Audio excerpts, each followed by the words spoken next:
बिस्मिल्लाहिर्रहमानिर्रहीम। अस्सलाम वालेकुम नाज़रीन, मैं हूँ फैयाज़ राजा और आप देख रहे हैं आपका अपना यूट्यूब चैनल। दोस्तों, रात के इंतहाई अहम तरीन और बहुत बड़ी डेवलपमेंट, इस्लामाबाद हाई कोर्ट के 6 जजेस ने न सिर्फ इमरान खान के खिलाफ पाकिस्तान के अदालती सिस्टम को, जैसे पाकिस्तान का अदालती सिस्टम इमरान खान के खिलाफ इस्तेमाल हुआ खुफिया हाथों के कहने के ऊपर, उसको नंगा कर दिया है, एक्सपोज कर दिया है, बल्कि जो हुकूमती बयानियां 9 मई के हवाले से है उसको 6 जजेस ने वाड़ कर रख दिया है। और क्यों कर और कैसे पाकिस्तान के खुफिया इदारे और इस्टेब्लिशमेंट इमरान खान के खिलाफ हैं, अहम तरीन मामले के ऊपर आर्मी चीफ के उस्ताद भी फट पड़े हैं। ये क्या मामला है, ये भी रखेंगे आपके सामने। और जंग ग्रुप और ख़ास तौर पर ख़ास तौर पर जंग ग्रुप और अमूमी तौर पर जो पाकिस्तान का रवायती मीडिया है, वो जनाब इस मामले के ऊपर मुकम्मल तौर पर जर्नैली लोंडा निकला है। और रवायती मीडिया जंग ग्रुप समेत उस तरह से इस खत को रिपोर्ट नहीं कर रहा, इसके मंदरजात को रिपोर्ट नहीं कर रहा, क्योंकि इसके अंदर 9 मई के हवाले से भी अहम तरीन इंकशाफात हैं और तस्वीर बिल्कुल खुलकर सामने आ जाती है और इमरान खान 100% दुरुस्त और सच्चे साबित हो जाते हैं। शहबाज शरीफ साहब ने जनाब सिक्योरिटी इदारों का, चुंतखब वज़ीर आज़म शहबाज शरीफ ने फौरी तौर पर सिक्योरिटी इदारों का एक हंगामी इजलास भी तलब कर लिया है। बज़ाहिर इसका एजेंडा अमन व अमान की सूरत हाल है, लेकिन डेफिनेटली ये मामला भी ज़राए का कहना है उसके अंदर ज़ेरे बहस आएगा कि अब तो जनाब हमारे हाथ कुछ नहीं रहा। आला अदलिया के 6 जज साहबान ने सब कुछ खोल कर रख दिया है। और फिर खुद को आर्मी चीफ का उस्ताद कहलाने वाले इरफान सिद्दीकी साहब, जो कि नवाज शरीफ के बड़े ममदू हैं, उनके राइट हैंड हैं और शौकत सिद्दीकी के फर्स्ट कज़न भी हैं, मौसूफ ने भी एक बड़ा इंकशाफ किया है। लेकिन कुछ सवालात भी फिर सामने आए हैं, कैसे फट पड़े हैं, इसके ऊपर भी बात करेंगे। पहले जनाब हम आपको बता रहे हैं कि किस तरह से इसको रवायती मीडिया रिपोर्ट कर रहा है, ज़रा नोट कीजिए, फिर मैं आपको फ़र्क बताता हूँ कि असल में इस खत के अंदर है क्या जिसको रवायती मीडिया बिल्कुल नहीं बता रहा। इसको आप दबाव कह लें या फिर इमरान खान का बुक्स कह लें। और इसमें हेडलाइन क्या निकाल रहा है जंग ग्रुप, जस्टिस शौकत अजीज के इल्जामात की तहकीकात के मौक़िफ़ के हामी हैं इस्लामाबाद हाई कोर्ट के 6 जजेस का खत। यानी घुमा फिरा कर किसी न किसी तरीके से हेडलाइन के अंदर ये ले आए हैं जस्टिस शौकत अजीज सिद्दीकी। अच्छा, क्योंकि किसी न किसी तरीके से इस मामले को वापस ले जाया जाए इमरान खान की तरफ और जनरल फैज़ की तरफ, और ये बताया जाए कि जनाब इमरान खान के दौर में ये सब कुछ हो रहा था। हालांकि इमरान खान के दौर के अंदर ये नहीं हुआ। एक बार फिर आपके सामने वाज़ेह रख दें, शौकत जो है वो शाहिद खकान अब्बासी का दौर था। उस वक्त ये तमाम तर इस किस्म के मामलात जो हैं वो आए थे सामने, लेकिन उस वक्त भी बाकायदा तौर पर चैनल दुरुस्त इस्तेमाल नहीं किया शौकत सिद्दीकी ने। और हाई और जो बार एसोसिएशन हैं वहाँ पर वो खिताब करके इस किस्म की बातें करते रहे और फिर ज़ेब दास्तान के लिए कहानियाँ भी बुनी जाती रहीं। जंग ग्रुप ने क्या रिपोर्ट किया, उन्होंने कहा जनाब 6 जजेस ने सुप्रीम जुडिशल काउंसिल को खत लिखकर मुतालबा किया है कि हम जस्टिस रिटायर्ड शौकत अजीज सिद्दीकी की तहकीकात कराने के मौक़िफ़ की मुकम्मल हमायत करते हैं। अगर अदलिया की आज़ादी में मुदाखलत हो रही थी तो अदलिया की आज़ादी को अंडरमाइन करने वाले कौन थे। फिर कहते हैं 6 जजेस ने खत लिखा है और कहा है कि जस्टिस शौकत अजीज सिद्दीकी को इंटेलिजेंस इदारे की मुदाखलत के बताने पर 11 अक्टूबर 2018 को बरतरफ किया गया। अच्छा, ये मामला कब शुरू हुआ था? शाहिद खकान अब्बासी का दौर था, जिस तरफ इशारा भी किया शौकत अजीज सिद्दीकी ने पनामा केस के दौरान जनाब कि हम पर बड़ा दबाव डाला जाता रहा। सुप्रीम कोर्ट ने 22 मार्च के फैसले में जस्टिस शौकत सिद्दीकी की बरतरफी को गलत करार दिया और रिटायर्ड जज का। अब ये एक माहौल बना रहा है पूरा जंग ग्रुप, ताकि आजकल जो कुछ मुल्क में हो रहा है काजी फायज ईसा साहब की नाक के नीचे मौजूदा एस्टेब्लिशमेंट की तरफ से, वो जनाब सामने ना आए। आगे फिर कहते हैं शौकत अजीज सिद्दीकी ने कहा कि इल्ज़ामात की तायीद की तहकीकात होनी चाहिए। हम भी कहते हैं कि तहकीकात होनी चाहिए। अंडरमाइन करने वाले कौन थे, मामनत किसने की, कैसे और क्या आज भी ये अमल दोहराया जा रहा है, इसके ऊपर उन्होंने कोई बात नहीं की। हालांकि खत में वाज़ा तौर पर इस बात का जिक्र है। आगे चलकर असल जो चीज़ है एक लाइन के अंदर उसका जिक्र कर रहे हैं। कहते हैं हाई कोर्ट के एक जज के बेडरूम की खुफिया कैमरे में रिकॉर्डिंग की गई। यानी इसको उन्होंने अंडर प्ले किया, इतनी बड़ी बात को कि हाई कोर्ट के जज के बेडरूम के खुफिया कैमरे से रिकॉर्डिंग की गई। उसको आखिरी लाइन ये लिख रहा है जंग ग्रुप। अब हम आपके सामने रखते हैं कि ये जो मीर शिकुर रहमान ने डंडी मारी है, खुद एक जर्नैली लोंडा होने का सबूत दिया है मीर शिकुर रहमान ने, जंग ग्रुप ने और रवायती मीडिया जो कि जा बैठा है इस्टेब्लिशमेंट की गोद के अंदर, और किसी का नाम तक नहीं लिया, किसी की तरफ इशारा तक नहीं किया और शौकत सिद्दीकी की रट लगा कर रखी। अब हम आपको बताते हैं हुआ क्या है, खत के अंदर तफसीलन आपको बताते हैं। इंटेलिजेंस इदारों की मुदाखलत पर सुप्रीम जुडिशल काउंसिल को खत, ये BBC रिपोर्ट कर रहा है।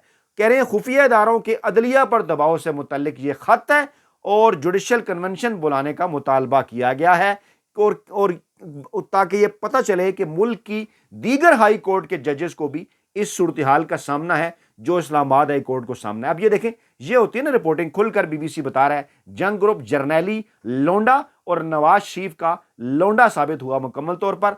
और आगे चलकर BBC बताता है इस खत में इस बात का जिक्र किया गया है कि जजेस के कोड ऑफ कंडक्ट में इस बात की रहनुमाई नहीं है कि ऐसी सूरत हाल में जजेस कैसे रद्द अमल दें और यह भी वाज़ह नहीं कि जजेस इस मुदाखलत को कैसे साबित करें।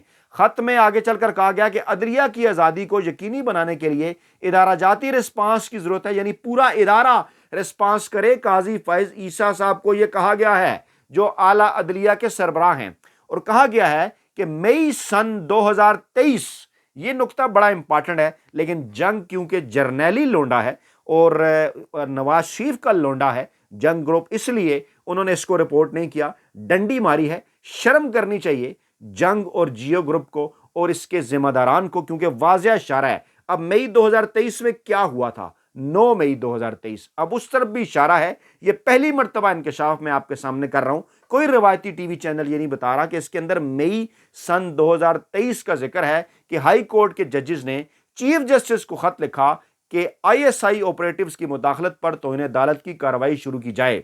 जनाब, ये इसके अंदर लिखा हुआ है कि ऑपरेटिव्स जो हैं खुफिया एजेंसी ISI के, ये BBC कह रहा है, मैं नहीं कह रहा, कि जनाब उनकी मुदाखलत पर तौहीन अदालत की कार्रवाई शुरू की जाए मई 2023 में, यानी 9 मई 2023 के बाद नजर आ रहा है कि बाकायदा तौर पर अदालतों के ऊपर दबाव डालना शुरू कर दिया गया था उनसे अपनी मर्जी के फैसले लेने के लिए। यह BBC कह रहा है और BBC रिपोर्ट कर रहा है इस खत को, और यह खत कह रहा है। लेकिन क्योंकि हमारा मीडिया, रवायती मीडिया, क्योंकि जर्नैली लोंडा है, नवाज शरीफ की गोद के अंदर बैठा हुआ है पाकिस्तान का रवायती मीडिया, इसलिए वो ये चीजें इमरान खान के बुक्स में बिल्कुल रिपोर्ट नहीं कर रहा। लेकिन हम आपको बताते हैं इस खत में आगे चलकर जिक्र है कि शौकत सिद्दीकी को इंटेलिजेंस इदारे की मुदाखलत का बताने पर 11 अक्टूबर 2018 को ओहदे से बरतरफ किए जाने का हवाला दिया गया है। इन्होंने सारी स्टोरी, जंग ग्रुप क्योंकि जर्नैली लोंडा है तो उन्होंने सारी स्टोरी शौकत सिद्दीकी के ऊपर बना डाली। नीचे यह जिक्र है कि सुप्रीम कोर्ट ने 22 मार्च के फैसले में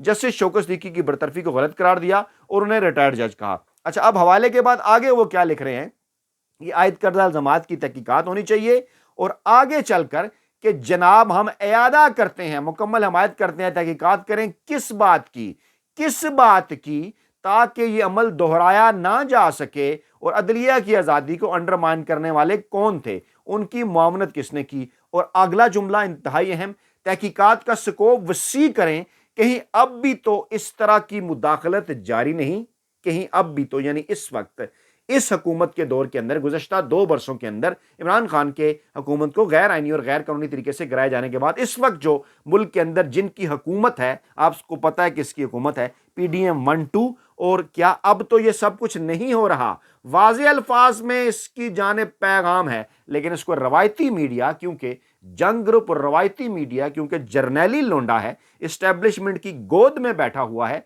इसलिए उन्होंने इस बात को रिपोर्ट नहीं किया। BBC रिपोर्ट कर रहा है, हम आपके सामने पेश कर रहे हैं। जनाब, आगे चलकर वो कहते हैं सवाल उठाया गया है कि केसेस की समाअत के लिए मार्किंग और बेंचेस की तश्कील में अब भी तो मुदाखलत जारी नहीं, कि जो शौकत सिद्दीकी साहब ने एक वाक़े का जिक्र किया था, अब जो हर बेंच के अंदर हो रहा है मुदाखलत है, उसकी भी जरा तहकीकात कर लें। लेकिन क्योंकि जर्नैली लोंडा है पाकिस्तान का मीडिया, मैं बार बार रिपीट कर रहा हूं, इसलिए वो इस बात को रिपोर्ट नहीं कर रहा। जजेस की तरफ से लिखे गए खत में ये BBC बता रहा है कि इंक्वायरी होनी चाहिए कि सियासी केसेस में अदालती कार्रवाई पर असरअंदाज होना रियासती इदारों की पॉलिसी तो नहीं और कहीं इंटेलिजेंस ऑपरेटिव के जरिए जजेस को धमकाकर इस पॉलिसी के नफाज तो नहीं किया जा रहा। बड़ा इंपॉर्टेंट। और अब असल नुक्ता जो मुकम्मल तौर पर जर्नैली लोंडे यानी जंग ग्रुप ने खा दिया, रिपोर्ट ही नहीं किया, वो क्या है कि जनाब टेरियान वाइट केस के काबिल समाअत होने के मामले पर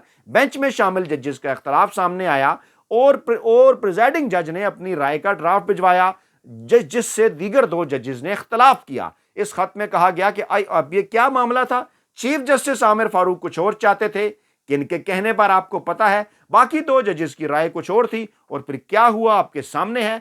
आगे चलकर कहते हैं जनाब के पिटीशन नाकाबिले समाअत जिन 2 जजेस ने करार दी इमरान खान के खिलाफ, उनके दोस्तों रिश्तेदारों के जरिए उन पर दबाव डाला। जज शदीद ज़हनी दबाव के बायस हाई ब्लड प्रेशर का शिकार होकर अस्पताल दाखिल हुए। मामला इस्लामाबाद हाई कोर्ट के चीफ जस्टिस और चीफ जस्टिस पाकिस्तान के इल्म में लाया गया, जिस पर चीफ जस्टिस ने कहा कि उनकी ISI के DGC से बात हो गई है, और चीफ जस्टिस ने कहा कि यकीन दहानी कराई गई है कि ISI का कोई ऑफिशियल हाई कोर्ट के किसी जज को अप्रोच नहीं करेगा। अब इसका जिक्र किसी जर्नैली लोंडे पाकिस्तान के मीडिया और जंग ग्रुप ने, जो कि बाकायदा एस्टेब्लिशमेंट के लोंडे हैं, उन्होंने इसका कोई जिक्र नहीं किया, खा पी गए हैं। लेकिन हम आपको बताएंगे क्योंकि BBC ये रिपोर्ट कर रहा है और ये इंटरनेशनल मीडिया सारा रिपोर्ट कर रहा है।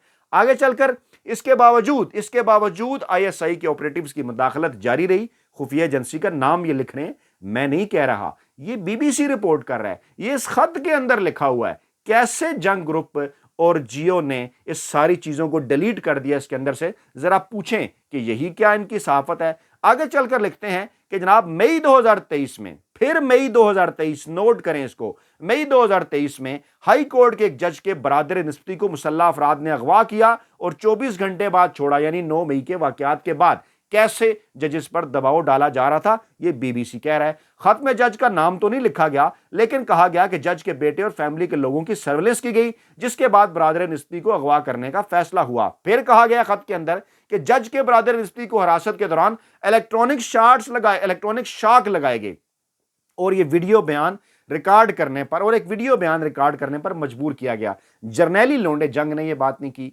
रवायती मीडिया एस्टेब्लिशमेंट की जो गोद में बैठा हुआ है पाकिस्तानी इमरान खान के बुक्स में, उसने, बल्कि मैं ये कहूंगा कि शायद उनको इतना प्यार एस्टेब्लिशमेंट से भी ना हो, क्योंकि वो तो किसी और सेंस में सबको ही होना चाहिए, इनको ये प्यार है बेसिकली नवाज शरीफ के साथ। ये नवाज शरीफ के लोंडे हैं असल में पाकिस्तान का जो रवायती मीडिया है, मीर शकील रहमान और जंग ग्रुप वगैरह, इसलिए इस बात का वो जिक्र नहीं कर रहे, क्योंकि जनाब ये इमरान खान के खिलाफ इन्होंने बुक्स निकालना है, बार बार शौकत सिद्दीकी, ये मंदराजात क्यों नहीं खत के जनाब पाकिस्तानी अवाम के सामने ला रहे। आगे चलकर कहते हैं जनाब के खत में हाई कोर्ट के जज के खिलाफ सुप्रीम जुडिशल काउंसिल में रेफरेंस दायर करके इस्तीफा देने पर दबाव डाला गया। यह भी कहा गया कि एक जज सरकारी घर में शिफ्ट हुए और उनके ड्राइंग रूम और मास्टर बेडरूम में कैमरे नस्ब थे और कैमरे के साथ सिम कार्ड मौजूद था, जो ऑडियो वीडियो रिकॉर्डिंग की जगह जो है वो ट्रांसमिट कर रहा था।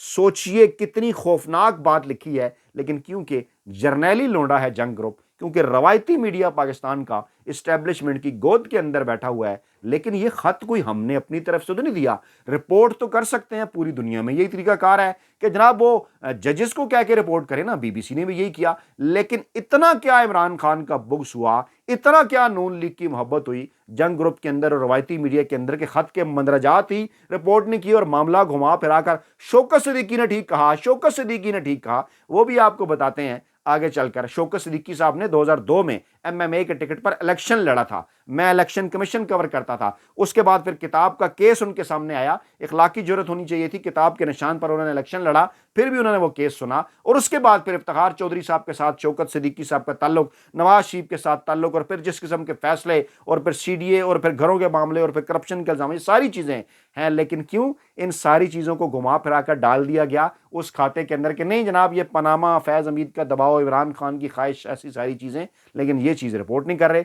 ये कितनी खौफनाक बात है। खत में यह भी कहा गया कि जज के मास्टर बेडरूम में भी कैमरा लगाया गया, जज और उसकी फैमिली की प्राइवेट वीडियो और USB भी रिकवर हुई। और आखिरी बात कि 12 फरवरी 2024 को 5 जजेस ने सुप्रीम कोर्ट हाई कोर्ट के chief justice Islamabad high court को फुल कोर्ट मीटिंग बुलाने के लिए कहा, जो कि ताहाल नहीं बुलाई गई। और इस दौरान कर क्या रहे हैं, इस दौरान हो क्या रहा है, इस दौरान जनाब जो जंग ग्रुप है वो किस किस्म की बातें कर रहा है। इरफान सिद्दीकी साहब किस किस्म के कालम लिख रहे हैं। इरफान सिद्दीकी साहब कहते हैं कि जनाब पाकिस्तान का अदालती निज़ाम गुज़श्ता इमरान खान के दौरे हुकूमत के अंदर तबाह हुआ। आज इन्होंने एक कालम लिखा है और उन्होंने कहा जनाब प्रोजेक्ट इमरान को प्रमोट और इस किस्म की चीज़ें उन्होंने लिखी कि जनाब ये मामला हो गया और फलां हो गया। लेकिन असल में आजकल जो पाकिस्तान के अंदर हो रहा है उसको जनाब वो मुकम्मल तौर पर पी गए हैं उसका उन्होंने किसी किस्म का कोई जिक्र नहीं किया। जिक्र किया तो जनाब अपने फर्स्ट कज़न का कि उनके साथ जनाब हो गई ज़्यादती,